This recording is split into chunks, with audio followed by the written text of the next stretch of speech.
Baik, bismillahirrahmanirrahim. Assalamualaikum warahmatullahi wabarakatuh. Alhamdulillahirabbil alamin wa bihi nasta'inu ala umuri dunya waddin. Wassalatu wassalamu ala asrofil anbiya'i wal mursalin wa ala alihi wa sahbihi ajmain. Selamat pagi Ananda kelas 8 sekalian. Alhamdulillah hari ini kita bertemu lagi dengan Bapak di pelajaran bahasa Indonesia mengenai teks eksposisi. Kemarin kita sudah belajar bagaimana apa itu teks eksposisi, kemudian seperti apa ciri-cirinya. Nah, hari ini kita akan membahas hal yang baru lagi terkait teks eksposisi. Nah, untuk teks eksposisi ini sumber belajarnya dari modul 7 ya, yang judulnya Yang Lestari Alamku, halaman 12 hingga halaman 25 ya. Anda bisa pelajari di situ. Intinya modul 7 bisa dibaca semua ya. Oke. Jadi hari ini kita akan menelaah isi, struktur, teks, dan penyajian gagasan teks eksposisi. Oke. Nah, kemudian kita akan menelaah isi, struktur, teks eksposisi. Nah, seperti yang telah kita ketahui, atau mungkin ada yang baru masuk, baru mengetahui, bahwa teks eksposisi itu tersusun atas 3 komponen utama ya. Nah, kalau mungkin ditambah judul, jadi ada 4 ya. Ada judul, ada tesis atau pembukaan, kemudian ada argumen atau isi, kemudian ada simpulan atau penutup. Nah, judul di sini berfungsi mengarahkan perhatian dan memaparkan isi teks secara singkat. Ya, judul biasanya coba untuk merangkum semua isi teks dalam satu kalimat ya. Kemudian tesis pembukaan. Nah, di sini biasanya berisi paparan atau opini dari penulis tentang keseluruhan dari isi teks tersebut ya. Apa dahulu yang ingin penulis paparkan, seperti misalkan reboisasi diperlukan untuk memperbaiki hutan. Misalkan nanti dijelaskan peran reboisasi, kemudian tahapan-tahapan reboisasi, kemudian juga manfaat dari reboisasi, dan lain sebagainya ya. Reboisasi itu adalah penanaman kembali hutan yang gundul ya, kalau ada yang belum tahu. Nah, kemudian di sini ada argumen. Nah, argumen pendapat. Nah, karena kemarin kita sudah bahas bahwa teks eksposisi itu adalah teks yang di dalamnya terdapat opini atau pendapat dan juga fakta. Nah, tapi pendapatnya itu didasarkan atas fakta-fakta ya. Sehingga memang teks eksposisi ini bisa digolongkan juga salah satu teks ilmiah ya, karena ada fakta yang disajikan. Nah, dan faktanya tersebut ada untuk memperkuat dari gagasan atau pendapat yang dikemukakan oleh penulis. Kemudian ada simpulan dari keseluruhan teks tersebut. Biasanya simpulan juga biasa disebut sebagai penegasan ulang atau simpulan pemaparan. Baik, itu ya diingat-ingat bahwa ada 3 atau 4 ya. Kalau 3 berarti tesis, argumen, simpulan. Kalau mau 4, judulnya juga disebutkan. Judul, tesis, argumen, dan simpulan. Itu ya, ingat. Nah, kemudian untuk ciri kebahasaan dari teks eksposisi, di sini ada beberapa ya. Yang pertama, Ananda di sini menggunakan kata-kata persuasif atau kata-kata yang berupa ajakan. Biasanya ini di akhir kalimat ya. Nah, sebaiknya pemerintah melakukan langkah-langkah persuasif misalnya dalam mengatasi atau melakukan PPKM darurat. Atau seharusnya diharapkan dari penggunaan dari pelaksanaan reboisasi dapat menghijaukan kembali hutan. Nah, biasanya ada kata-kata seperti itu. Kemudian juga ciri kebahasaan lain adalah menggunakan kata denotatif atau bermakna sebenarnya. Kalau seperti kata-kata kiasan atau konotatif itu biasanya tidak ada di teks eksposisi seperti bak,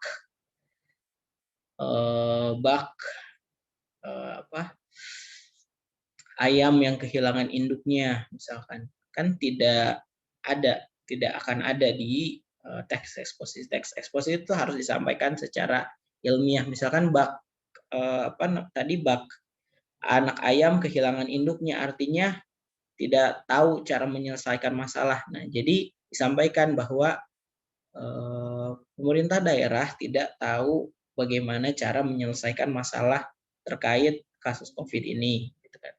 Jadi langsung gitu, kata-kata yang digunakan adalah kata-kata denotatif tersebut. Kemudian bersifat non-fiksi atau ilmiah populer ya. Jadi kata-kata yang digunakan itu adalah kata-kata ilmiah atau kata-kata istilah seperti hidrometeorologi. Hidro itu kan air, meteorologi ilmu yang mempelajari langit. Berarti ini ya, hidrometeorologi adalah ilmu yang mempelajari cuaca ya, khususnya hujan. Siklus hidrologi ya, siklus air. Nah, signifikan, kemudian transportasi, reboisasi, fotosintesis itu kata-kata ilmiah yang kalau kita cari artinya tuh ada, misalkan definisinya ada. Ya. Signifikan itu apa? Nah, itu ya. Kemudian bersifat informatif atau menggunakan kata perujukan yang ketiga ya. Artinya seperti berdasarkan data PBB tahun sekian menunjukkan bahwa tingkat stunting di Indonesia, stunting itu kekurangan gizi, masyarakat Indonesia mencapai sekian persen, misalkan. Merujuk data WHO, World Health Organization, bahwa Indonesia tergolong negara yang gitu kan. Nah, di situ kan ada kata rujukannya. Seperti ini contohnya. Kemudian menggunakan kata kerja mental. Nah, ini yang biasanya mental itu melibatkan emosi. Nah, diharapkan, memperhatikan, memperkirakan, memprihatinkan, mengagumkan, mengesankan. Itu kan kata-kata yang melibatkan emosi. Kemudian menggunakan kata kausalitas. Artinya menunjukkan sebab akibat. Contohnya jika pemerintah serius menangani pandemi, maka pandemi corona akan cepat berlalu. Misalkan jika masyarakat bahu-membahu mematuhi protokol kesehatan, maka pandemi akan segera berakhir, misalkan seperti itu ya. Sebab karena juga ya. Kemudian kata kronologis itu menunjukkan waktu. Jadi yang menyatakan atau berhubungan dengan waktu hingga saat ini pemerintah telah mencanangkan sebelum itu misalkan program-program yang dilakukan oleh pemerintah daerah, kemudian hal-hal yang menyebabkan bla bla bla bla kan. Terus kata kerja yang menunjukkan perbandingan. Nah, di sini perbandingan kan dibanding-bandingkan. Contohnya sebaliknya, jika kita rajin belajar, maka kita akan mendapatkan prestasi. Terus namun patut disayangkan bahwa bla bla bla. Jadi ada kebalikannya, biasanya ada kata sebelumnya, terus ada kata perbandingannya, terus ada kalimat selanjutnya ya. Misalkan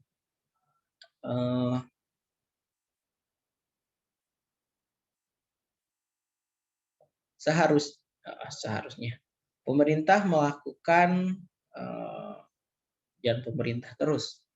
Misalkan PKBM Anas telah melaksanakan kegiatan Daurah Idul Adha secara baik, namun ada beberapa hal yang perlu diperbaiki kan. Misalnya ada hal yang bertolak belakang kan. Yang pertama, PKBM Anas telah melaksanakan kegiatan Daurah Idul Adha dengan baik, namun pasti ada hal yang harus diperbaiki. Jadi seperti itu ya. Ada kebalikannya. Nah, kemudian coba Ananda buka buku modul 7-nya yang Lestari Alamku, halaman 14 hingga 15 tentang terarium pilihanku. Coba kita baca ya bersama-sama. Coba ditunggu dulu ya sampai dibuka. Ya, bisa di-pause dulu ya videonya kalau ini. Oke, sampai bukunya ada. Oke, sudah ya ketemu halaman 14. Coba Bapak baca. Terarium pilihanku. Dunia bisnis sudah semakin melebarkan sayapnya, mulai dari barang yang tampak besar seperti properti hingga barang kecil seperti tanaman hias. Baru-baru ini terdengar kabar bahwa ada tanaman hias di dalam kaca. Banyak yang mengenalnya dengan sebutan terarium. Terarium menjadi salah satu alternatif untuk para pecinta tanaman, tetapi tidak memiliki lahan yang cukup untuk bercocok tanam. Maka memiliki tanaman kecil di dalam kaca menjadi salah satu pilihan. Selain dapat menyalurkan hobi, juga dapat sebagai hiasan di atas meja ataupun penghias sudut-sudut ruangan. Bentuknya yang kecil dan praktis, tidak membutuhkan ruang yang besar untuk perletakan. Tidak semua tanaman dapat dijadikan terarium. Hanya tanaman yang berakar, serabut, berdaun kaku, dan dapat menyimpan air seperti kaktus dan lidah buaya yang dapat dijadikan tanaman dalam kaca ini. Untuk orang yang menjadikan terarium bukan hanya sekedar hobi, dapat menjadikannya sebagai lahan usaha. Sebagian orang yang tidak bekerja di perusahaan atau di kantor tetapi dan ingin tetap di rumah dapat menjadikan terarium sebagai usaha. Berbekal kemauan, bakat, dan media sosial, mereka dapat memulai usaha ini. Usaha ini termasuk usaha yang menjanjikan. Terarium dapat dijual mulai dari harga puluhan ribu hingga jutaan. Pembelian terarium dengan harga puluhan ribu akan didapatkan terarium dengan bentuk kaca yang sederhana. Sedangkan harga ratusan ribu hingga jutaan untuk terarium dengan model kaca yang rumit dan langka, penataan tanaman di dalamnya juga akan semakin indah. Pengusaha terarium dapat meraup keuntungan di atas 5 juta tiap bulan, seperti salah satu pengusaha terarium yang bernama Mahadi, yang menjual terarium buatannya dengan kisaran harga 300.000 hingga 1 juta rupiah dengan keuntungan 7 juta per bulan. Masih banyak Mahadi lain yang mungkin meraup keuntungan lebih dari 7 juta per bulan. Jelas, pengalaman Mahadi tersebut dapat dijadikan pertimbangan untuk memulai usaha ini. Tidak diragukan lagi bahwa usaha terarium menjadi pilihan bijak untuk meraih keuntungan. Ya, itu adalah salah satu teks eksposisi terkait terarium ya. Terarium itu tanaman di dalam tabung kaca ya. Ada yang ukuran kecil, ada yang juga ukuran besar ya. Nah, di sana ada diminta menentukan struktur gagasan dari teks eksposisi yang halaman 15 ya. Strukturnya berupa tesisnya yang mana, rangkaian argumen yang mana, dan penegasan ulang yang mana. Nah, di situ bisa Ananda lihat di bawahnya untuk tesis itu di sini tesis itu kan gagasan umum atau gagasan awal dari teks ini, yaitu gagasannya kalau di sini terarium merupakan alternatif bagi orang yang tidak memiliki lahan luas. Ya, ini tesisnya. Kemudian argumennya atau pendapat-pendapatnya, biasanya ini di paragraf-paragraf berikutnya. Terarium menjadi pilihan praktis sebagai sarana bercocok tanam. Terarium dapat digunakan untuk hiasan meja. Terarium menjadi usaha yang digemari saat ini. Ya. Kemudian di penegasan ulangnya, usaha terarium menjadi pilihan bijak untuk meraih keuntungan itu ada di paragraf terakhir. Ya, seperti itu. Oke. Nah, kemudian yang halaman 16 bisa Ananda buka. Nah, halaman 16 di situ ada beberapa ini ya, aspek kebahasaan yang seperti tadi kita bahas.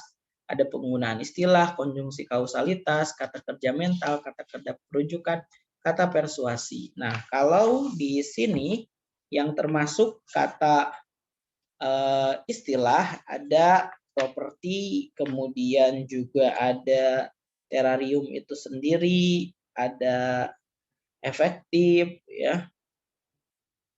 Oke.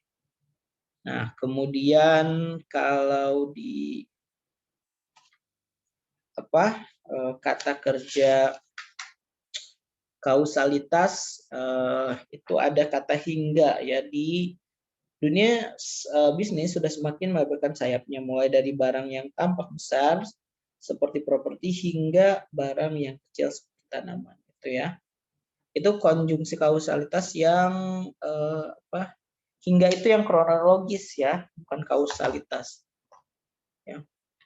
Nah, kemudian kata kerja mentalnya di sini ada di sini kata kerja mentalnya itu yang menjanjikan ya, menjanjikan keuntungan ya. Oke.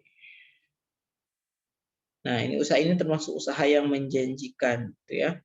Nah, kemudian juga kata perujukan seperti salah satu yang ini di paragraf kedua terakhir, usaha ini termasuk usaha yang menjanjikan. Terarium dapat dijual mulai dari harga puluhan ribu hingga jutaan. Pembelian terarium dapat terarium dengan harga puluhan juta. Sedangkan harga ratusan juta, pengusaha terarium dapat meraup keuntungan di atas 50 juta. Seperti salah satu pengusaha, seperti salah satu pengusaha di sini kan merujuk ke data ada satu pengusaha. Jadi di sini berupa kata rujukannya seperti salah satu. Kemudian kata persuasifnya dapat dijadikan pertimbangan yang paragraf terakhir. Masih banyak mahadi lain yang mungkin meraup keuntungan lebih dari 7 juta per bulan. Jelas pengalaman mahadi tersebut dapat dijadikan pertimbangan. Dapat dijadikan pertimbangan walaupun di sini tidak ada kata persuasi ajakan seperti seharusnya, sebaiknya. Nah, tapi di sini juga pertimbangan itu kan 50-50, artinya dia boleh dilaksanakan apa tidak kan, seperti ajakan juga kan boleh dilaksanakan apa tidak. Nah, tapi di sini dia menegaskan bahwa ini bisa loh dijadikan pertimbangan seperti usaha terarium ini menguntungkan. Nah, kemudian simpulan teksnya di sini ada usaha terarium menjadi pilihan bijak untuk meraih keuntungan. Ya, itu ya. Semoga bisa dipahami sedikitnya. Kalau ada pertanyaan bisa ditanyakan ke Bapak langsung atau ke Bu Grapita ya kalau di mana. Oke, untuk tugas hari ini, jadi hari ini Ananda tentukan struktur teks eksposisi yang berjudul bencana hidrometeorologi dapat kita minimalisir. Ini halaman 3 sampai 4 dari modul tadi ya. Dicek, kemudian Ananda identifikasi sama seperti yang tadi dicontohkan, ada tesis, rangkaian, sama penegasan ulangnya bisa ditulis, kemudian atau ditulis kalimatnya, kemudian hasil pengamatannya, Ananda ini aspek kebahasaannya, istilah, kausalitas, kata kerja mental, perujukan, persuasif, dan simpulannya apa ya di sini. Nah, tugasnya boleh dikerjakan di catatan, lalu dipoto, atau di Word, lalu di-upload baik foto tersebut ataupun Word atau PPT-nya bisa ke e-learning ya. Oke. Ini dikumpulkan maksimal hari Selasa 3 Agustus pukul 7.00 WIB. Itu saja mungkin yang bisa Bapak sampaikan untuk pertemuan kali ini. Semoga apa yang Bapak sampaikan dapat ditangkap ya. Jika ada yang kurang bisa ditanyakan atau mungkin bisa diulang-ulang videonya kalau ada yang kurang paham. Sama Seluruh materinya ini dari buku modul yang ini ya, yang Lestari Alamku. Oke, yang ini. Oke, baik, itu saja yang bisa Bapak sampaikan. Kita tutup dengan doa kafaratul majlis. Subhanakallahumma wa bihamdika asyhadu an la ilaha illa anta astagfiruka wa atubu ilaik. Jangan lupa tugasnya dikumpulkan maksimal besok pukul 7.00. Wabillahi taufiq wal hidayah. Wassalamualaikum warahmatullahi wabarakatuh.